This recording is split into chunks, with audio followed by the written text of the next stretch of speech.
வணக்கம். லீனிய செய்திகளுக்காக சித்ரா. விரிவான செய்திகளை தற்போது பார்க்கலாம்.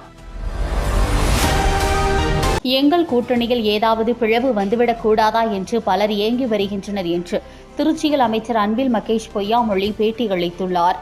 திருச்சி ஓயாமாரி எதிரில் உள்ள தில்லையம்மன் படித்துறையில் மீன்வளத்துறை சார்பில் நடைபெற்ற காவிரி ஆற்றில் மீன்குஞ்சு எருப்பு செய்தல் நிகழ்ச்சியில் பள்ளி கல்வித்துறை அமைச்சர் அன்பில் மகேஷ் பொய்யாமொழி கலந்து கொண்டு காவிரி ஆற்றில் மீன் குஞ்சுகளை விட்டார். பின்னர் செய்தியாளர்களுக்கு பேட்டியளித்த அமைச்சர் அன்பில் மகேஷ் பொய்யாமொழி, முதலமைச்சரின் வழிகாட்டுதலின்படி ஆற்று பகுதிகள் மீன்களின் வளத்தை பேணி காக்கின்ற வகையில் இயற்கை சார்ந்துள்ள இதுபோன்ற பணிகளில் நாங்கள் முழுமையாக ஈடுபடுத்திக் கொள்வோம் என்பதால் இதனை செய்து வருகிறோம் என்றும், டெட் தேர்வில் ஆசிரியர்களின் முதன்மை பாடத்தில் இருந்துதான் கேள்விகள் கேட்க வேண்டும் என்று கூறி உள்ளார்களே என்று கேட்டபோது, ஆசிரியர் சங்கத்தைச் சேர்ந்தவர்களும் நாங்கள் பேச்சுவார்த்தை நடத்தினோம். பலர் பல்வேறு விதமான கருத்துக்களை கூறியுள்ளனர். கூட்டத்திற்கு பின் அவர்களின் கருத்துக்களை முதல்வரிடம் எடுத்து வைத்தோம். ஒரு பக்கம் சட்ட போராட்டம், மறுபக்கம் நம்முடைய ஆசிரியர்கள் ஒருவரை கூட விட்டுவிடாமல் அவர்கள் பாதிப்பிற்கு உள்ளாகாமல் என்ன பணி செய்ய முடியுமோ அதை செய்வோம். இந்த விஷயத்தில் தமிழ்நாட்டிற்கு மட்டுமல்ல, ஒட்டுமொத்த இந்தியாவிற்குமே தமிழக முதல்வர் எடுக்கும் இந்த முன்னெடுப்பு மிகப்பெரிய நன்மை செய்தியாக அமையும் என்றும் தெரிவித்தார். மேலும் 10 பேர் கூட்டணியில் இருந்தாலும் எங்கள் கூட்டணிதான் பலமான கூட்டணி என்று அண்ணாமலை கூறி உள்ளாரே என்று கேட்டபோது, அரசியல் சார்ந்து இன்னொரு 4 மாதத்தில் இது தெரிந்துவிடும். நான் ஆரம்பத்திலிருந்து கூறியது போலத்தான் 10 பேராக மட்டுமல்ல, 10 ஆண்டுகளாகவே ஒரு வளமான வலுவான கூட்டணியை நாங்கள் தொடர்ந்து கொண்டுள்ளோம். அதில் ஏதாவது பிளவு வந்துவிடக் கூடாதா என்று பலர் ஏங்கி வருகின்றனர். அதற்கான வழிவகையை தமிழக முதல்வர் விடமாட்டார் என்றும் தெரிவித்தார். மீனவர்கள் சார்ந்திருக்கின்ற பல்வேறு விதமான திட்டங்களையும் 2 நாட்கள் முன்பாக கூட நீங்கள் பார்த்துருப்பீங்க. நம்முடைய தமிழ்நாட்டுடைய முதலமைச்சர் மீனவர்கள் சார்ந்து நாம் திட்டத்தை சொல்ல வேண்டும் என்று சொன்னால் ஒரு மிகப்பெரிய நீண்ட பட்டியலே நம்மிடம் இருக்கின்றது என்று சொல்லியிருக்காரு. அது எல்லா விதத்திலும் மீன் வளர்க்குறோம்னு சொன்னால் அது மீன் வளர்ப்பதற்கு மட்டுமல்ல, ஒரு நீரை சுத்தம் செய்கிறது எல்லாத்துக்குமே இது எப்படி பயன்படுகிறது என்ற விதத்திலும் இது பயனுள்ளதான ஒரு நல்ல திட்டமாகத்தான் இதை நாங்கள் பார்க்கிறோம். முதன்மை பாடத்தில் என்ன கேள்வி வரணும்னு சொல்லியிருக்காங்க. சங்கத்தை சார்ந்துக்கிட்டு அன்றைக்கி நைட்டு ஒரு 9 மணி வரைக்கும் நாங்கள் பேசியிருக்கோம். நாங்கள் பல பேர் பல விதமான கருத்துக்கள் சொல்லியிருக்காங்க. எல்லா கருத்துக்களையும் உள்வாங்கியிருக்கின்றோம். அந்த கூட்டத்தை முடிஞ்ச அடுத்த நாள் காலம்பரை நம்ம என்ன அந்த கூட்டம் நடைபெறுகிறது, நீண்ட நேரம் இரவு முழுவதும் நடைபெறுகிறது என்பதை தெரிந்து கொண்டு முதலமைச்சர் அது சார்ந்திருக்கின்ற கருத்துக்கள் என்ன சொல்லியிருக்காங்க உடனடியாக நாள் காலம்பரை இதை நீ பார்க்க வேண்டும் என்று சொல்லியிருந்தார்கள். உடனடியாக நானும் நம்முடைய நாடாளுமன்ற உறுப்பினர் மூத்த வழக்கறிஞர் வில்சன் அவர்களும், ஏன்னா ரிவ்யூ பெட்டிஷன் மூலமாக அவர் தான் எல்லாமே ஃபாலோ பண்ணிகிட்ருக்காரு. அவர் மூலமாக நேரடியாக போய் தமிழ்நாட்டு முதலமைச்சர் சந்தித்து நம்முடைய சங்கத்தை சார்ந்த கிட்டத்தட்ட 70 சங்கத்தை சார்ந்திருக்கின்றவர்கள், தொடக்கப்பள்ளியிலேருந்து பட்டதாரி சங்கத்திலேருந்து எல்லாருமே ஒரு கருத்துக்கள் சொல்லியிருக்காங்க. அந்த கருத்துக்களின் அடிப்படையில் அதுக்கான அவங்க கொடுத்த அந்த மனுக்களையும் நம்முடைய தமிழ்நாட்டு முதலமைச்சர் கொடுத்தோம். அப்போ நீங்கள் சொன்ன மாதிரியான சில கருத்துக்கெல்லாம் இருக்கின்றது. அது ஆர்டி ஆக்டில் இருக்கக்கூடிய செக்ஷன் 23 எப்படி நம்ம திருத்தலாம், என்சிடியில் இருக்கின்ற செக்ஷன் 9 அந்தந்த மாநிலம் சார்ந்து மார்க்ஸ் ரிலாக்ஸேஷன் எப்படி பண்ணிக்கலாங்கிற முதற்கொண்டு பலவிதமான கருத்துக்களையும் நாங்கள் உள்வாங்கியிருக்கின்றோம். அதை நீங்கள் சொன்ன மாதிரி சப்ஜெக்ட் வைஸுங்கும்போது ஒரு டீச்சருக்கு மட்டும் பயனுள்ள சப்ஜெக்ட் வைஸும் பயனுள்ள வகையில் இல்லாமல் அதை கொஞ்சம் ப்ராப்பராக எங்களுக்கான அந்த கரிக்குலம் ஃப்ரேம் ஒர்க்கு முன்னாடியே எஸ்சிஆர்டி மூலமாக சிலபஸ் எங்களுக்கு தெரிஞ்சால் கூட இன்னும் எங்களுக்கு பயனுள்ளதாக இருக்கும் என்று பல்வேறு கருத்துக்களை எங்கள்கிட்ட சொல்லியிருக்காங்க. அனைத்து கருத்துக்களையும் உள்வாங்கியிருக்கணும். ஒரு பக்கம் சட்ட போராட்டம், இன்னொரு பக்கம் நம்முடைய ஆசிரியர் பெருமக்கள். நாங்கள் ஆரம்பத்திலேருந்து சொல்கிறது தான் 1/9/2025 எப்போ அந்த தீர்ப்பு வந்ததுலேருந்து அப்போலேருந்து நாங்கள் சொல்லி கொண்டிருக்கிறோம். ஒரு ஆசிரியர் கூட விட்டுவிடாமல், ஒரு ஆசிரியர் கூட பாதிப்புக்கு உள்ளாகாமல் அனைவரையும் உள்வாங்கிக் கொள்வதற்கான என்னென்ன பணிகளை எங்களால் செய்ய முடியுமோ அதை செய்வோம் என்பதை நாங்கள் சொல்லியிருக்கோம். தமிழ்நாட்டு முதலமைச்சர் அது சார்ந்தே உங்களுடைய பணிகள் இருந்திட வேண்டும் என்று சொல்லியிருக்கார். அடுத்தடுத்து தமிழ்நாட்டு முதலமைச்சர்களுக்கு என்ன ஆலோசனை வழங்குகிறார்கள்? ஏன்னா கிட்டத்தட்ட 69க்கும் மேற்பட்டுகின்ற பெட்டிஷன்ஸ், ரிவ்யூ பெட்டிஷன்ஸ் நம்ம தாக்கல் செஞ்சுருக்காங்க இந்தியா முழுவதும் என்று சொல்லும்பொழுது இன்னும் ஒரு ஹியரிங் கூட அதுக்கான டேட் கொடுக்காமல் இருக்கிறாங்க. நாங்கள் அதுக்காக தான் காத்துக்கணும். அது வரும் பொழுது ஆணித்தரமாக விவாதங்கள் எடுத்து வைப்பதற்காகத்தான் ஆசிரியர்களிடமிருந்தே சங்கத்திடமிருந்தே பல்வேறு கருத்துக்களை வாங்கி எந்தெந்த மாதிரியான பாயிண்ட்ஸும் நம்ம நீதிமன்றத்தில் விவாதிக்கலாம், நீங்களும் உங்களோட கருத்துக்களை சொல்லுங்கள் என்று அதை வாங்கியிருக்கிறோம். கண்டிப்பாக ஒரு நல்ல ஒரு வெற்றி. இது ஏதோ தமிழ்நாட்டுக்கு மட்டுமல்ல, ஒட்டுமொத்த இந்தியாவிற்குமே நம்முடைய தமிழ்நாட்டுடைய முதலமைச்சர் இருக்கின்ற முன்னெடுப்பு அங்கே இருக்கின்ற ஆசிரியர் பெருமக்களுக்கு ஒரு மிகப்பெரிய ஒரு நன்மை செய்தியாக அது அமையும் நம்பிக்கை. திருச்சியில் பாஜக முன்னாள் மாநில தலைவர் அண்ணாமலை செய்தியாளர்களை சந்தித்து பேசும்போது, பாஜக BLA-2 முகவர்கள் விண்ணப்பம் நிரப்பும் பணியில் சிறப்பாக பணியாற்றி வருகின்றனர். மக்கள் பாஜகவினரை ஏற்றுக்கொண்டுள்ளனர். SIR படிவத்தை நிரப்பி வேகமாக கொடுங்கள். டிசம்பர் 4 வரை அதற்கான காலம் இருக்கிறது. இதனை சமுதாய பணியாக செய்ய வேண்டும் என்று தேசிய தலைவர் கூறியுள்ளார். அதனை சிறப்பாக பாஜகவினர் செய்து வருகின்றனர். மெட்ரோ ரயில் கோவைக்கும் மதுரைக்கும் மறுக்கப்பட்டுள்ள விவகாரத்தில் பிரதமரை சந்திக்க தயார் என்று தமிழக முதலமைச்சர் ஸ்டாலின் கூறியுள்ளார் என்ற கேள்விக்கு பிரதமர் தமிழகத்திற்கு வந்தார், முதல்வர் சந்திக்கவில்லை. பிரதமர் மோடி கோவை வந்தபோது முதல்வர் ஸ்டாலின் வரவில்லை. எதிர்க்கட்சியாக உள்ள மாநிலங்களில் கூட பிரதமர் மோடி வந்தால் சந்திக்க வருகின்றனர். பிரதமர் மோடி தமிழகம் வரும்போதெல்லாம் ஒவ்வொரு முறையும் காரணம் சொல்கின்றனர். தமிழக முதல்வருக்கு கோவை மதுரைக்கு மெட்ரோ வரக்கூடாது என்ற எண்ணம்தான் உள்ளது என்றும் தெரிவித்தார். மெட்ரோ விவகாரத்தில் தமிழக முதல்வர் கவனம் செலுத்தவில்லை என்றும் தமிழக அரசு மதுரை கோவைக்கு மெட்ரோ வேண்டும் என்று கொடுத்த அறிக்கையில் என்ன தவறுகள் உள்ளது என்று கடிதம் வெளியிட்டுள்ளோம் என்று கூறியுள்ளார். மத்திய அரசு தமிழகத்திற்கு நிதி கொடுக்கவில்லை என்று கனிமொழி MP கூறியது குறித்த கேள்விக்கு இந்தியா முழுவதும் வரைமுறை வகுக்கப்பட்டு ஜனாதிபதி பார்வையில் மாநிலங்களுக்கு நிதி பகிர்வு கொடுக்கப்படும். தமிழகத்திற்கான நிதி பகிர்வு 32% 42% உயர்த்தப்பட்டுள்ளது என்றும் இந்தியாவில் மெட்ரோவிற்கு என்று அதிக நிதி கொடுக்கப்பட்டதில் தமிழகத்தில் தென் மாவட்டத்திற்குத்தான் என்றும் உதயநிதி என்ன பணி செய்தால் என்று அவர்கள் கூற வேண்டும் என்றும் அவர் தெரிவித்தார். மேலும் பாமக தலைவர் ராமதாஸ் மீது பிரதமர் நல்ல மதிப்பை வைத்துள்ளார் என்றும் கூட்டணி கட்சி தலைவர்கள் இதுகுறித்து பேசி நல்ல முடிவு எடுப்பார்கள். கனிம வளம் மூலம் தமிழகத்திற்கு 100 கோடி வருவாய் வந்துள்ளது என்று தமிழக அரசு கூறுகிறது. அது மிகவும் குறைவு. கனிம வள கொள்ளையில் திமுகவினர் தான் அதிகமாக உள்ளனர் என்றும் தெரிவித்தார். பிரதமர் தமிழகத்திற்கு வரும் பொழுது பிரதமர் இங்கேயே வர்றாரு, சந்திக்கலாமே. அதாவது இதுக்கு ஒரு பழமொழி சொல்லுவாங்கன்னா, எல்லாம் சுற்றி வந்தாங்களாமா, கடைசியில் புதையல் அங்கேயே இருந்துச்சாமா. பிரதமர் அவர்கள் ராமநாதபுரம் ராமேஸ்வரம் வந்தாங்க. அன்னைக்கு முதலமைச்சர் அவங்க ஊட்டி போயிட்டாங்க. பிரதமர் அவர்கள் இன்னைக்கு அவங்க கோயம்புத்தூருக்கு வந்திருக்கிறாங்க. அன்னைக்கு முதலமைச்சர் அவங்க வரல. மற்ற மாநிலத்தில் எதிர்க்கட்சியாக இருந்தாலும் கூட முதலமைச்சர் வர்றாங்க, பேசுறாங்க, கருத்துக்களை சொல்றாங்க, வேண்டுகோள் வைக்கிறாங்க, அவங்களுடைய தரப்பு விஷயத்தையும் சொல்றாங்க. ஆனால் கடந்த 2 முறையும் கூட தூத்துக்குடி, கடந்த முறை பிரதமர் அவர்கள் தூத்துக்குடிக்கு வந்தாங்க, அப்பொழுதும் முதலமைச்சர் வரல. ஆனால் எனக்கு தெரிந்து கடந்த 2-3 முறை பிரதமர் அவர்கள் வந்தும் கூட முதலமைச்சர் வரல. வேறு காரணம் சொன்னாங்க. இந்த முறை மினிஸ்டர் வெயிட்டிங்னு சொல்லிட்டு நம்முடைய வெள்ளக்கோவில் சாமிநாதன் அமைச்சர் அனுப்பியிருந்தாங்க. ஸோ புரோட்டோகால் படி அமைச்சர் வர்றாங்க, வணக்கம் சொல்றாங்க, கிளம்புறாங்க. ஆனால் முதலமைச்சர் அவர்கள் தான் அவங்க இன்ஸ்டிடியூஷனை பயன்படுத்தி பிரதமர்கிட்ட முறையெல்லாம் கேட்கலாம், அவங்க கருத்தை சொல்லலாம். ஆனா இந்த விஷயத்தை பொறுத்தவரை முதலமைச்சர் அவர்களுக்கு கோவையிலும் மதுரையிலும் மெட்ரோ வர வேண்டாம் என்கின்ற எண்ணம் தான் முதலமைச்சருக்கு இருக்கு. மெட்ரோ வர வேண்டும் என்கின்ற எண்ணம் இருந்தால் அந்த டீடைல்டு ப்ராஜெக்ட் ரிப்போர்ட் DPR சரியான முறையில தயாரிச்சு கொடுத்திருப்பாங்க, இவர் மேற்பார்வை பண்ணியிருப்பார். இல்ல DPR நாங்க சரியா தான் கொடுத்தோம், நிராகரிச்சுட்டாங்கன்னு முதலமைச்சர் நினைச்சிருந்தா பிரதமரை சந்திச்சு முறையிட்டு இருப்பாங்க. ஆனால் 2 இடத்திலும் கூட கவனம் கொடுக்காத முதலமைச்சர் அவர்கள் இன்னைக்கு அரசியலுக்காக நான் டெல்லி போய் பிரதமரை பார்ப்பேன், இங்க போய் பார்ப்பேன்னு சொல்றாங்க. பிரதமர் தமிழ்நாட்டுக்கே வரும்போது நீங்க பார்க்கல, டெல்லி போய் பார்த்து என்ன நீங்க செய்ய போறீங்க?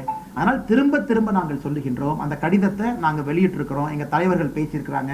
எங்களுடைய கோயம்புத்தூர் தெற்கு தொகுதியினுடைய MLA மரியாதைக்குரிய வானதி ஸ்ரீனிவாசன் அக்கா பத்திரிகையாளர் சந்திப்பு நடத்தியிருக்கிறாங்க.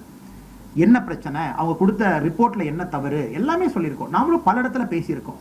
ஆனால் மத்திய அரசு நிராகரித்து கொடுக்கவே மாட்டோம் என்று சொல்லவில்லை. நீங்கள் கொடுத்திருக்கக்கூடிய டீடைல்டு ப்ராஜெக்ட் ரிப்போர்ட் DPR என்று சொல்லக்கூடியது ஃபால்ட்டியா இருக்கு, அது வரைமுறைக்கு உட்பட்டதாக இல்லை, அதை சரி பண்ணுங்க, இந்த DPR அப்ரூவ் பண்ண முடியாதுன்னு தான் சொல்லியிருக்கிறாங்க. மாநில அரசு மறுபடியும் கலந்தோசித்து, டெக்னிக்கல் எக்ஸ்பர்ட்ஸ் இருக்கிறாங்க, டிராஃபிக் எக்ஸ்பர்ட்ஸ் இருக்கிறாங்க, அவங்ககிட்டலாம் கலந்தாலோசித்து சரியான DPR ப்ரிப்பேர் பண்ணி மத்திய அரசுகிட்ட மறுபடியும் சப்மிட் பண்ணணும். பாரதிய ஜனதா கட்சி ஏன்னா கோயம்புத்தூருடைய MLA வாக்குறுதியா இருக்கு, அவங்களே சொல்றாங்க நாங்கள் மெட்ரோவுக்காக நிற்கின்றோம், நாங்கள் கோயம்புத்தூர் மக்களுக்காக இருக்கின்றோம், மதுரைக்காக இருக்கிறோம், நாங்கள் சொல்றோம். ஆனால் இவர்கள் தான் இதை வைத்து அரசியல் செய்து கொண்டிருக்கின்றார்களோ தவிர நாங்கள் அல்ல. மதுரை அப்பல்லோ மருத்துவமனை கேன்சர் சென்டர் சார்பாக இரைப்பையை பாதுகாப்போம் என்ற அடிப்படையில் இரைப்பை புற்றுநோய் கண்டறிதல் விழிப்புணர்வு திட்டத்தை அறிமுகப்படுத்தியது. ஆண்டுதோறும் நவம்பர் மாதம் இரைப்பை புற்றுநோய் விழிப்புணர்வு மாதமாக கடைபிடிக்கப்பட்டு வருகிறது. மருத்துவர் நிகல் திவாரி கூறியதாவது, உலகில் இரைப்பை புற்றுநோய் பாதிப்பில் இந்தியா 6வது இடத்தில் இருப்பதாகவும் ஆரம்ப பரிசோதனையின் அவசர தேவையை வலியுறுத்துவது அவசியம் என்றார்.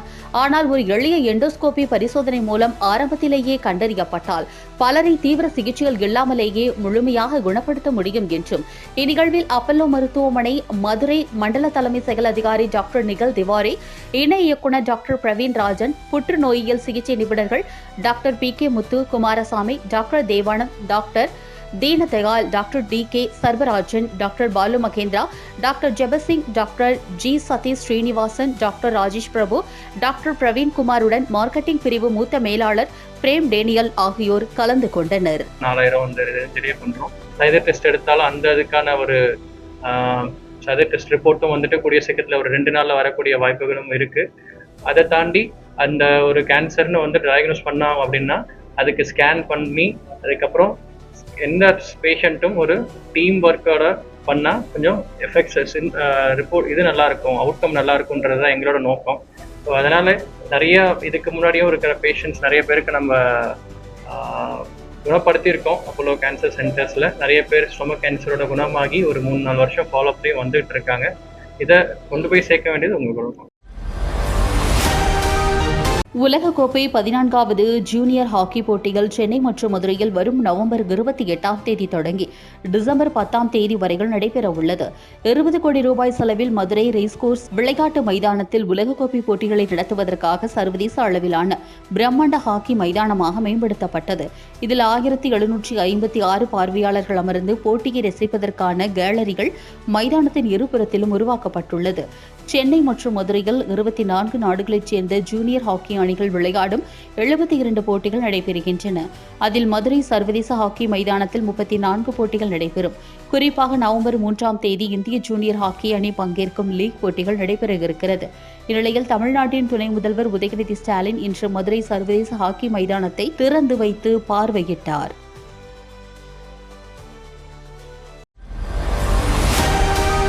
அதிமுகவின் ஆட்சியில் மகளிர் சுய உதவிக் குழுக்களின் 10 கோடி கூட வருவாய் எட்ட முடியவில்லை. தமிழ்நாடு முதலமைச்சரின் நடவடிக்கையால் ஓராண்டில் மகளிர் சுய உதவிக் குழுக்கள் 620 கோடி ரூபாய் வருவாயை எட்டியுள்ளது என்று மதுரையில் உதயநிதி ஸ்டாலின் பேசியுள்ளார். மதுரை தமுக மைதானத்தில் 12 நாட்கள் நடைபெறும் மதி கண்காட்சியை தமிழ்நாடு துணை முதலமைச்சர் உதயநிதி ஸ்டாலின் திறந்து வைத்தார். இந்நிகழ்வில் வணிக வரி மற்றும் பதிவுத்துறை அமைச்சர் மூர்த்தி, தகவல் தொழில்நுட்பம் மற்றும் டிஜிட்டல் சேவைகள் துறை அமைச்சர் PTR பழனிவேல் தியாகராஜன், மாவட்ட ஆட்சியர் பிரவீன்குமார், மாநகராட்சி ஆணையர் சித்ரா விஜயன் ஆகியோர் கலந்து கொண்டனர். இந்நிகழ்வில் 500 மகளிர் சுய உதவிக்குழுக்களுக்கு அடையாள அட்டை வழங்கப்பட்டது. தமிழ்நாடு மாநில ஊரக வாழ்வாதார இயக்கத்தின் மூலம் மகளிர் சுய உதவி குழுக்களின் உற்பத்தி பொருட்களை சந்தைப்படுத்துவதற்கு ஏதுவாக ஒவ்வொரு ஆண்டும் அகில இந்திய அளவில் மதி கண்காட்சி நடத்தப்பட்டு வருகிறது. அந்த வகையில் இந்த ஆண்டு மதுரை மாவட்டத்தில் மதுரை தமுக மைதானத்தில் 22/11/2025 முதல் 3/12/2025 வரை 12 நாட்கள் நடைபெறுகிறது. 250க்கும் மேற்பட்ட அரங்குகள் அமைக்கப்பட்டு மகளிர் சுய உதவி குழுக்களால் தயாரிக்கப்பட்ட பொருட்கள் காட்சிப்படுத்தப்பட்டுள்ளது.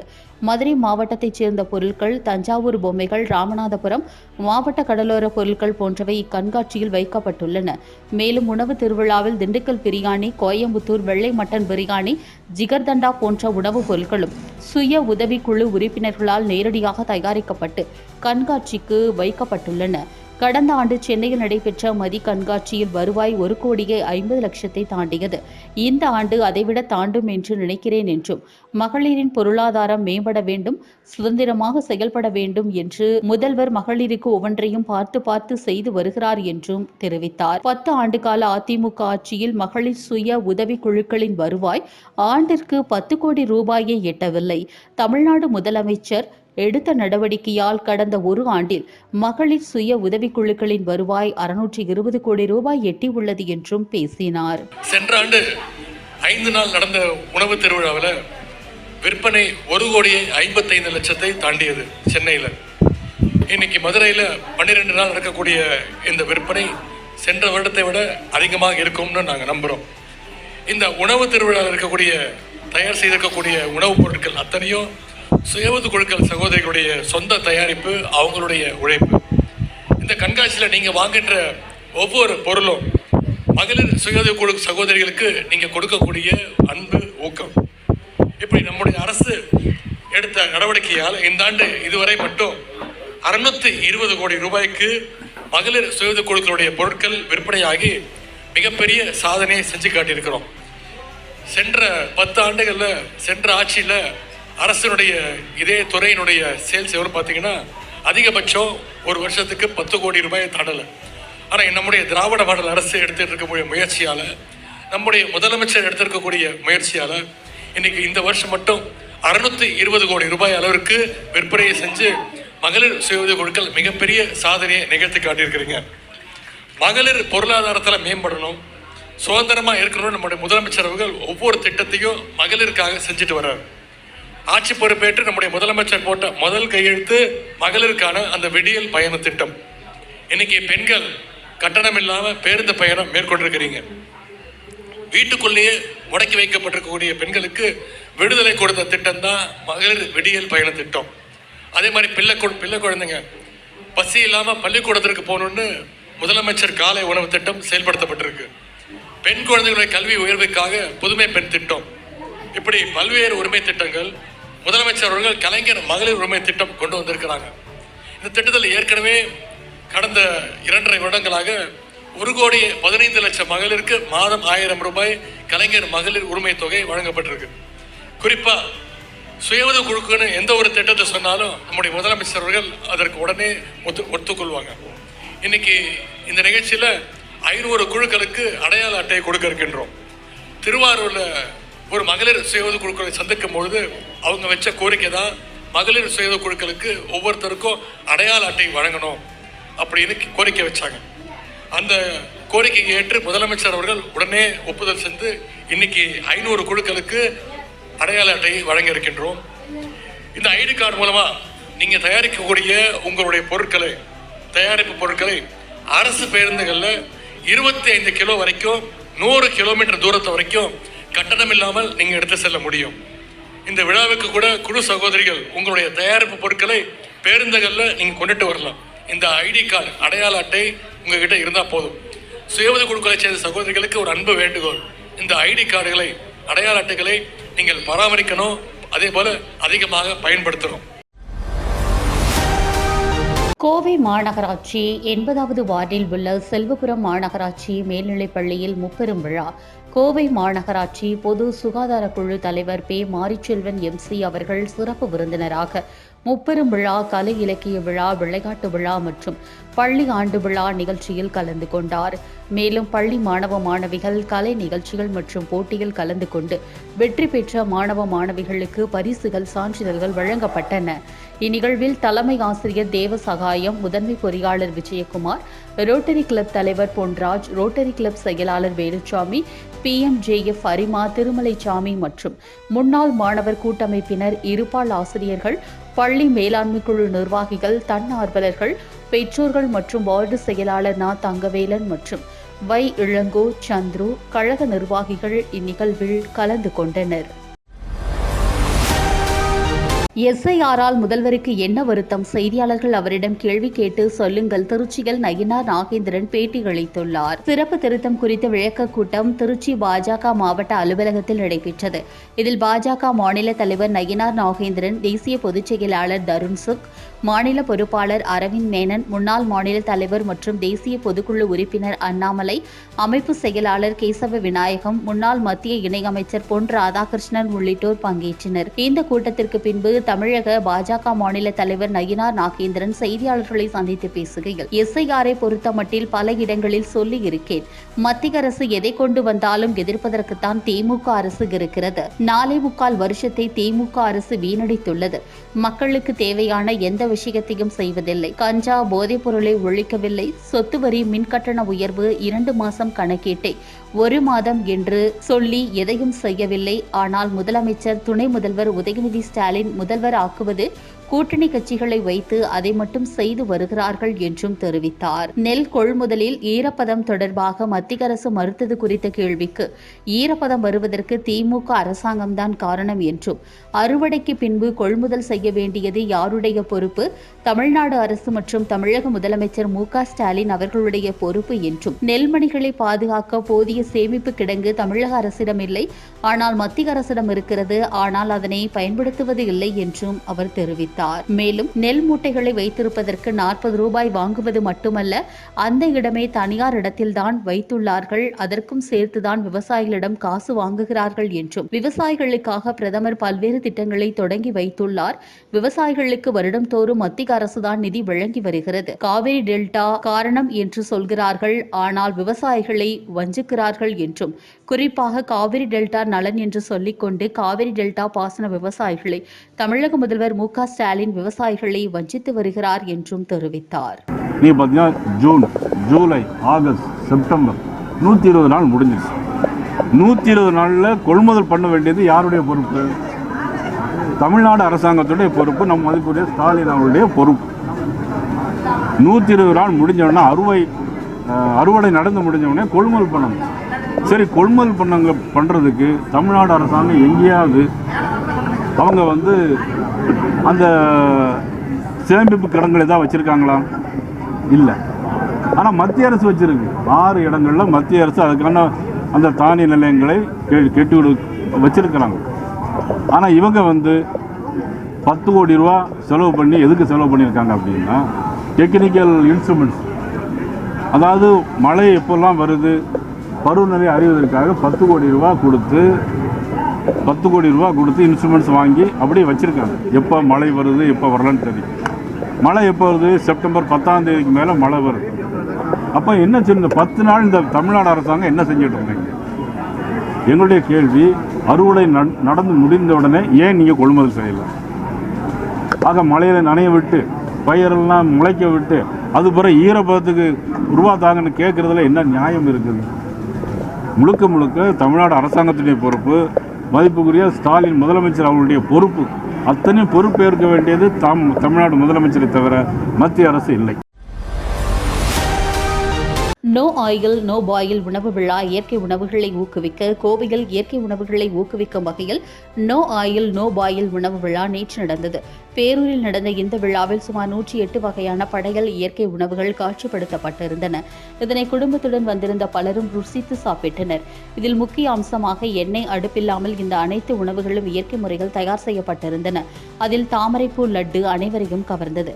இந்த உணவு திருவிழாவில் சிவப்பு கவினி, வாழைப்பூ சாதம், சீரக சம்பா பிரியாணி, தூய மல்லி தயிர் சாதம், மைசூர் மல்லி பால் பொங்கல், சாமி பொங்கல், வாழைப்பழ பச்சடி, தூதுவளை ரசம், துளசி ரசம், கேரட் நூடுல்ஸ், பீட்ரூட் நூடுல்ஸ் உள்ளிட்ட 108 வகையான உணவுகள் தயார் செய்யப்பட்டு உணவு திருவிழாவில் வைக்கப்பட்டிருந்தன. சமீப காலமாக இயற்கை முறையில் இதுபோன்று எண்ணெய் அடுப்பில்லாமல் செய்யும் உணவுகள் மக்களிடையே வரவேற்பை பெற்றுள்ளன.